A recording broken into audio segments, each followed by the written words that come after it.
Hello everyone, কেমন আছো তোমরা সবাই? আশা করছি তোমরা সবাই খুব ভালো আছো। আজকের এই ভিডিওটা রাখি পূর্ণিমার সেদিনকার ছিল, তবে ভিডিওটা এডিট করতে একটু দেরি হয়ে গেছে, তাই পোস্ট করতে দেরি হচ্ছে। তবে ভিডিওটা কালকেই পোস্ট হতো, একটু আমার ভিডিওটাতে একটু কপিরাইট মেরে দিয়েছে, সেই কারণটি আরও দেরি হয়ে গেছে।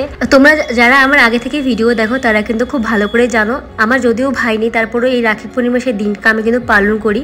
আগের বছর আমি আমার বোনকে পড়িয়েছিলাম, তবে আমি যদি বছর বাড়িতে নেই, তো আমার পাশে যে ভাইটা রয়েছে আমি তাকেই পড়াবো। এরপর আমি চলে গেছিলাম ফুল আনতে আর কিছুটা আর কি গাছ থেকে, আর ও গিয়েছিল বাজারে, আর ওই ক্লিপটা ওই নিয়ে গেছিলো, আর মিষ্টি নিয়েছিল কিছু, আর ফুল এনেছিল আর কি। আর আমিও গাছ থেকে ফুল পাড়তে গিয়েছিলাম। তারপরে এসে আমি যেহেতু পুজো দিচ্ছিলাম, ও একটু সময় বসিয়েছিল, আর এই সময়টা আমার অনেকদিন আগে খেতে ইচ্ছে করছিল, তো আমি ভাবলাম কিছু একটা অনুষ্ঠান হবে সেদিনকে আমি বানাবো, আর সেই দিন সবাইকে দেবো এবং আমিও খাবো। তো ওই উপলক্ষে আর কি আজকের দিনে সেমাই বানানো হচ্ছিল। তো আমার পুজো দেওয়া শেষ করে আমি দেখছিলাম কতদূর হয়েছিল আর কি। চলো বাজার থেকে কী এনেছে সেগুলো তোমাদেরকে দেখাই। এই মিষ্টি এনেছি, মিষ্টির কালারটা কিন্তু হেভি সুন্দর ছিল, আর আমি যখনই রাখিটাকে পরানোর পর একটা মুখে দিয়েছিলাম, খেতে কিন্তু একদম বিচ্ছিরি, মানে সম্পাপড়ি বলে না, মানে একদম মানে অন্যরকম, যাই না কখনো আমি খাইনি। কিছু ফুল এনেছিল আর কিছু লাড্ডু এনেছিল। আর বিশেষ করে আজ যে আমি শাড়িটা পরবো, অনেকদিন আগে ব্লগে তোমাদেরকে আমি বলেছিলাম যে সেই শাড়িটা আমাকে আন্টি দিয়েছিল, মানে আমি যে বাড়িতে থাকি আর কি।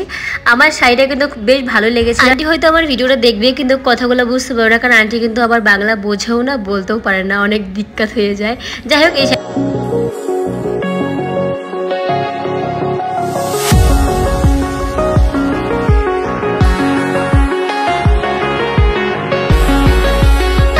কথাটা আমি মানতে বাধ্য যে বিয়ের পরে সব কিছু বদলে যায়। আজ আমি যে সাজবো তা ও ডিসাইড করবে আমি কি সাজবো না, কি পরবো না। এবং আমি ত্রিভুজের মতো অনেকে সিঁদুর দিয়ে আমি দেখেছিলাম, কিন্তু আমি কখনো ট্রাই করিনি, আর আমার ভালোও লাগে না। আজ যখন ও বলে ফেলেছে তখন কর্তব্যটা তো করা দরকার, তাই আমি ওর কথা মতো শাড়িটা ওভাবে আমি সিঁদুরটা পরেছি। আর এটাই তো মজা, বর বলবে আর আমি বরের কথা মানবো। ওই যে আমি প্রথমে বলেছিলাম আমাদের পছন্দের কিছু যায় আসে না, দুর্গুলোর সাথে মালাটা একদমই যায় না, তারপরেও বলার পরে মালাটা পরেছিলাম, কারণ আমার মালা পরতে একদম ভালো লাগে না, গলা আমার চুলকায়। যেমন আমি সাজার পর সাজে গিয়ে কয়েকটা ভিডিও শ্যুট করেছিলাম, যেগুলো হচ্ছে তোমরা আগে দেখেছো। তবে আরেকটা কথা আমি বলতে চাই, আমার কিন্তু ফানি ভিডিও করতে একদম ইচ্ছা করে না, তারপরে কি করব, আমার এই যে ইউটিউবের যে চ্যানেলটা আছে, তো সেখানে হচ্ছে কি আমার ফানি ভিডিও ছাড়া একদম চলে না, মানে যে কোনো নর্মাল ভিডিও দিলে ভিউজ আসে না।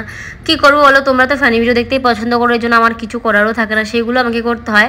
কিন্তু তোমরা খারাপ পেও না যে আমি বরকে মারে ধরি, হ্যান্ড করে বর আমাকে মারে, এগুলো হচ্ছে ভিডিওতেই মানে কিছুটা আর কি দেখানো হয়, অরিজিনালি সেরকম কিছুই না, মানে ভিডিওতে তো অ্যাক্টিং করতেই লাগবে, এটাই হচ্ছে কথা।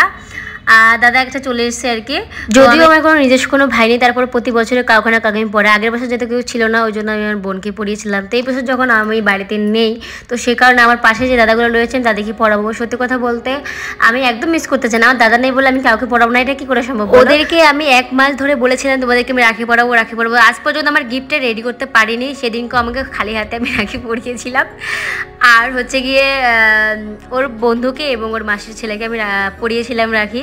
জানি না কোন কারণে হাসছিল, এই কারণটা তো আমরা এই মুহূর্তে মনে পড়ছে না, জানি না সে কী কারণ ছিল তখন।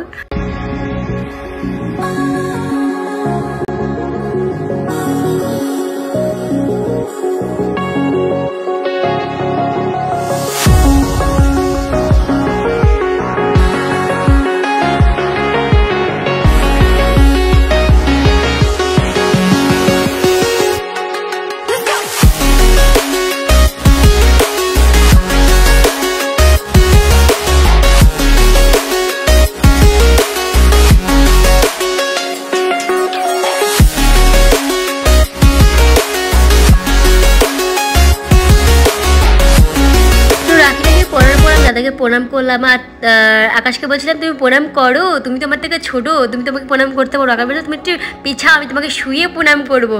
প্রণাম নেবো না কেন, আমার থেকে ছোটো, সেরকম কিছু না। তো আমি বললাম না লাগবে না, তা ওর করলো, যাই হোক কোনো ব্যাপার না, আশীর্বাদ করলাম।